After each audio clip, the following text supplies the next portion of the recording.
Makakausap po natin si Miss Mary Zapata, Presidente ng Confederation of Truckers Association of the Philippines o SITA. Ma'am Mary, magandang umaga po. Hello. Hello. Ay, Mr. Melo, Opo. at sa lahat ng taga-subaybay, magandang umaga po. Ay, kumusta na kayo? Nung huling nag-usap tayo, mga 2-3 weeks ago yata, ano po? Yung bago-bago lang itong pagtaas ng problema dyan sa Middle East.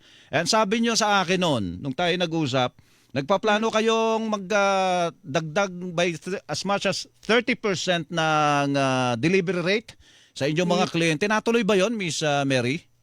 Yes, yeah, that was our request then. Opo. Pero alam mo naman, yung lahat ng request hindi naman yung nag-grant, no? Oho. May nag-grant fully, mayroon namang partially, but the partial increase is more or less can survive yung aming operation, break even, ika nga, dahil alam mo naman na ang aming operational cost is 50% yung fuel. Mm-hmm. So, at this point in time na nagkaroon na naman ng very, very big increase in fuel, so we are also contemplating to have a request of another 20% with our clients. Bumatindi yun ano na yun? First 30 plus may 20 uli.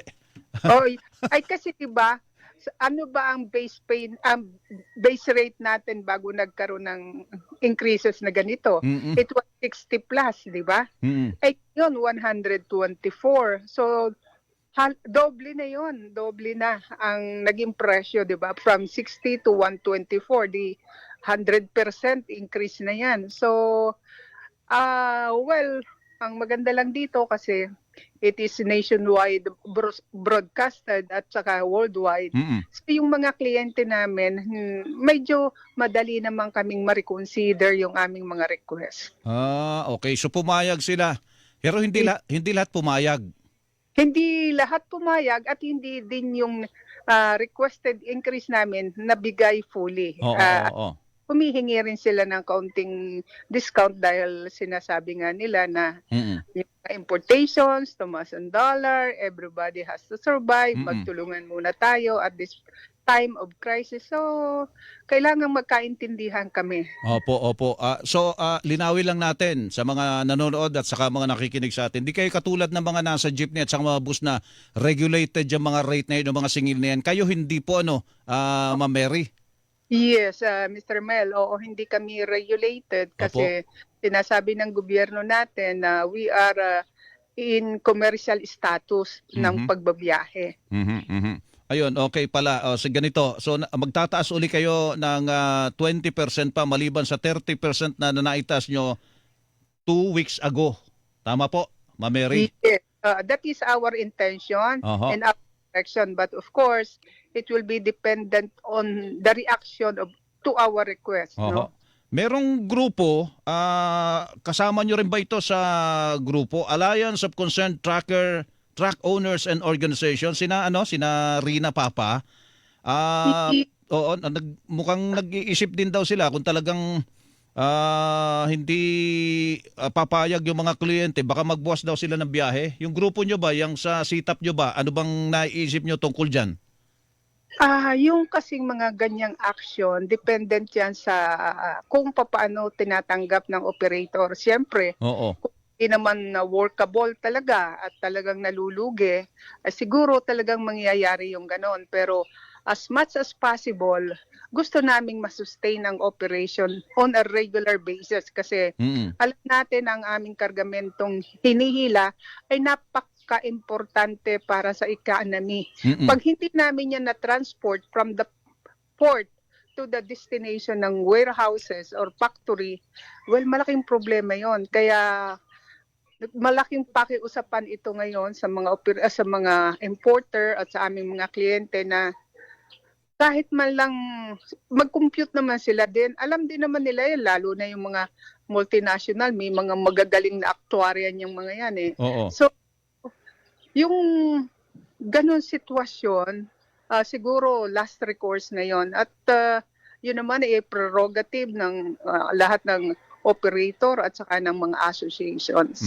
Okay, so ano yan, So, ang ibig lang sabihin niyan, pag pumayag sila na maningil kayo ng karagdagan na 30 plus 20, ibig sabihin yung kanilang mga goods na yan, pag ipinasa nila sa mga consumer yan, tataas din yan, Ma'am Mary.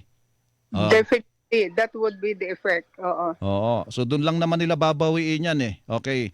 So, yung mga pagkain natin, mga gamot, yung mga gamit sa manufacturing, magkakasama, iba-iba na yan na pwedeng maapektuhan.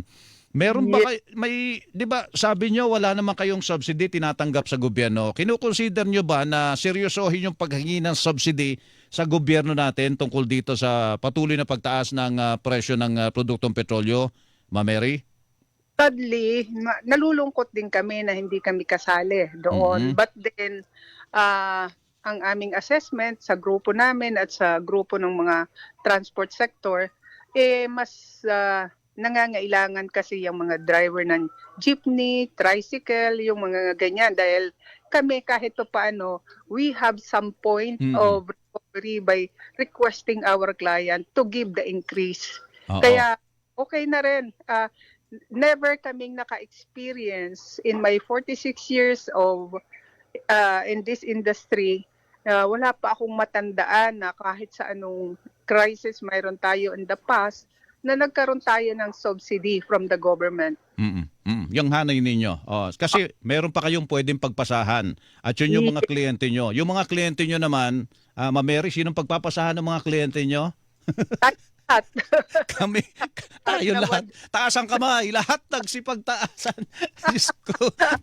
Ay, ganun nga eh. Yun masakit na sa dibdib ito mga nangyayari nito. Ma'am Mary, so 30% plus 20% pa pala ang inyong iniisip na idagdag sa delivery rates ninyo. Diyos ko, good luck sa atin lahat.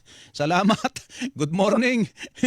Napakalaki ng Ang sana kasi, di baling magtuloy-tuloy ang operation, magtuloy-tuloy ang importation, ang pagdating ng mga commodity sa atin dahil alam mo naman tayo import-dependent country. Pag tigil yan, nagkaroon ng pagitan na hindi dumating. Ako paano yung daddy ni Apo? Daddy ng anak.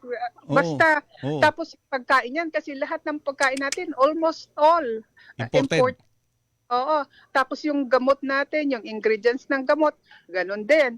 Yung raw mat, lahat yan imported. Paano? Ay kung walang dumating, di magkakaroon na naman ng artificial displacement ang mga tao na worker sa pabrika, di ba? O sa planta, di ba?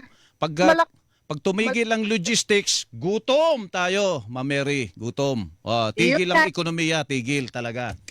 Di ba may kasabihan nga doon sa US na if truck stops, economy stops. Naku po, Diyos ko. Wag naman kayo titigil, Ma'am Mary. Kahit anong mangyari, wag kayong titigil basta kaya pa rin, support tayo sa objective ng gobyerno. Opo, sige po. Ma'am Mary, salamat. Magandang umaga sa inyo dyan. Good luck. Thank you. Si Ma'am Mary Zapata, Miss Mary Zapata, Presidente ng Confederation of Truckers Association of the Philippines.